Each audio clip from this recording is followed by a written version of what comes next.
What's poppin', yo? They're trying to cap to us like these guys are going to keep hanging out. But yeah, FaZe is donezo, and they're going to try to make some sort of a new spark, but I don't see that happening. So first we're going to talk about the social aspect of it. Then we're going to talk about more of the financial aspect of it, covered by another streamer too, who runs his own, not org, but he knows the ins and outs of this. So first I'm going to play you guys the group response. A week ago, we all stopped streaming during the last day of our marathon that we were doing. We didn't really, I know a lot of people thought, oh, we're trying to make this a joke or whatever. That's never been the thing. There's a lot of stuff that's happening. We have decided as a group that obviously it was in our best intention to leave FaZe Clan. So all the speculations that oh, this is like an announcement, or this is something that we've planned, this was not planned, and this was just some things that we came to terms, and yeah, we are leaving FaZe Clan. Yeah, I mean, everything that Ron said is true. The main thing I wanted to let y'all know is, cause seeing everyone leave online, one by one, obviously it looks crazy, and you guys don't know a lot of what is happening behind the scenes. But what I can say, what I will add to that, is that nothing is going to change from the viewer's perspective, from the chat's perspective, with our dynamic. We are all still rocking with each other. We're all staying together. Me, Ron, Lacey, Jason, Silky, Kason, Raves. We're all still doing our thing collectively and working on our own thing moving forward, and still going to be a part of each other's content. It's not like everyone's going in over here and doing their solo thing, over here and doing their solo thing. We're all still doing what exactly we were doing before, just not underneath those 4 letters anymore, which it hurts. It hurts me, I think, a little bit more than everyone else, but I feel like it had to be done.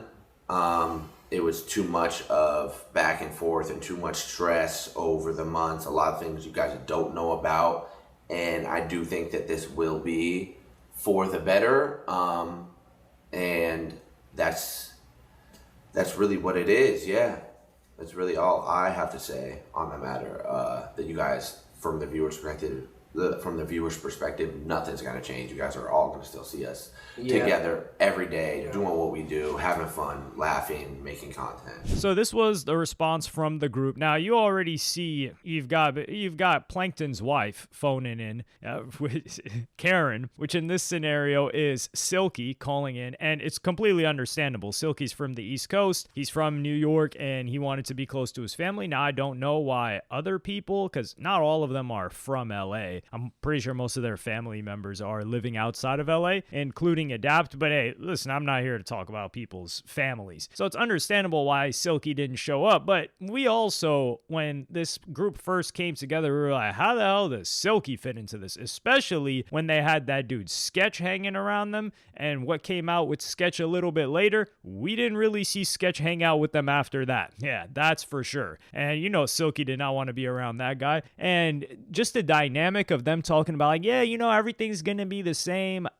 Is it? I mean, this was the most put together. If you want to talk about industry plant groups, this was it. They won back-to-back Org of the Year. They put out great content. Don't get me wrong. It's just like industry plants put out straight fire. Baby Keem, his album was straight fire. Baby Keem, we're waiting on that next album. Listen, I know Baby Keem hates me, but that's not going to stop me from loving the music. So Baby Keem was fire artist, just like FaZe was a fire group.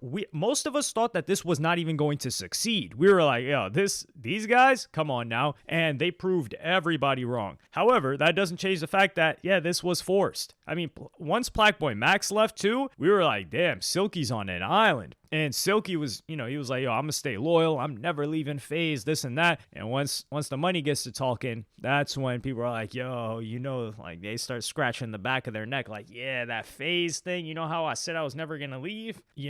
Some things change. And also, I think Jason the Ween, Silky looks like somebody that would have bullied Jason the Ween. I think because I saw some clip of Jason the Ween talking about how he used to get bullied in school. Yeah, Silky would have been the one doing the bullying. This dynamic is just a little bit all over the place. Adapt came from gaming, and I think Adapt is the most flexible. You could put Adapt anywhere and he would fit right in.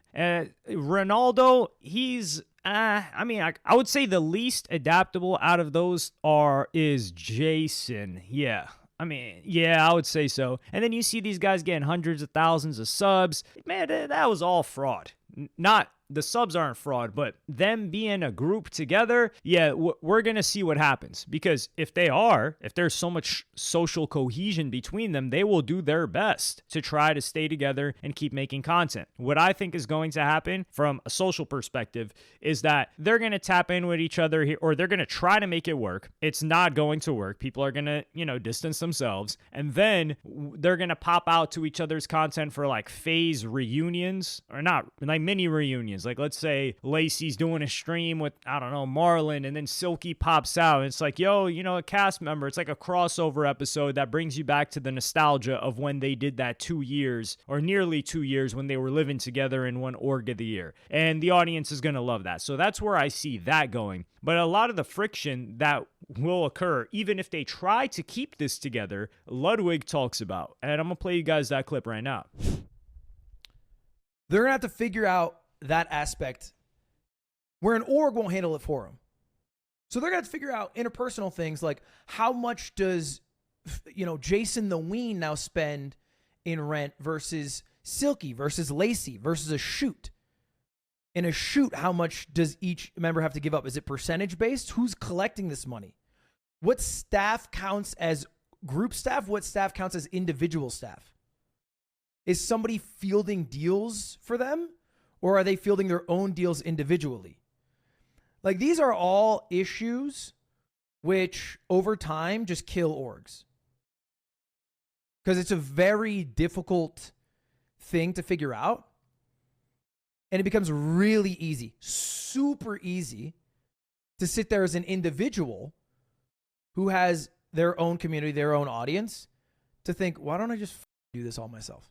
This is the biggest problem, because with FaZe, they had all of their cameramen paid for. They had like the editors paid for. They had the house paid for. So most of the expenses were handled. Now, there is such a huge disparity in income between the guys. Like, you've got a Ronaldo who, wasn't he cracking like 50K viewers the other? Listen, Ronaldo is eating. Not only was that guy eating during his Fortnite days, and that's, keep in mind, there was zero expenses associated with him just playing a video game on a desktop stream and all the sponsors and all that. But his second coming, he's made even more money. So let's say he's the top guy there. Man, Jason's eating as well, but let's just say Ronaldo's the top guy. So you've got a guy making a ton of money, and then you've got people making less money. Now, Silky, he's eating too. All of those guys are eating. They're up. But if you're all paying, how are you going to handle the business side of things? Which is, we need a crib, because the crib ain't free no more. The billionaires said, okay, no money. In the past, we just sunk 10 million into this. Cut our losses right now. That's it. We're not going to keep bleeding. This is unsustainable. Which, respect to those billionaires, Matt Kalish in particular. So what's going to happen? Okay, let's get a new house, guys. All right, let's get a new house.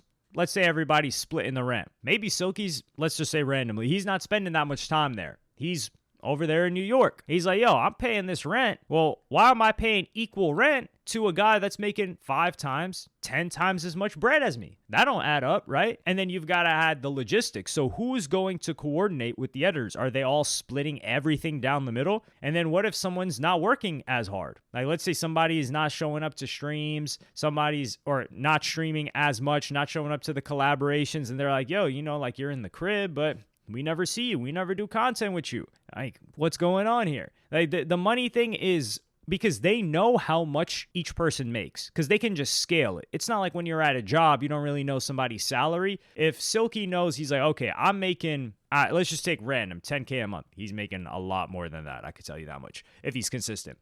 But then he knows that this guy's 10 times bigger than him. He knows he's making 100K a month. So every time he's paying rent or whatever, he's like, man, I'm paying equal to a guy that's making way more than me. Now, I'm not saying his personality is the one that's going to react in that way. But once money gets muddied up like this, and you've got people with different incomes, this is why the sponsor hosting the house made it so easy. It's just going to be friction. And they're going to have to pay more rent than they would pay alone. And they have to live with people. And then there's another aspect to it. The maids, the people that are going to do the cleaning, So and this happens, the more people you get into a household, the more annoying this gets, because let's say they're all split in the cleaners. One guy's room is always clean.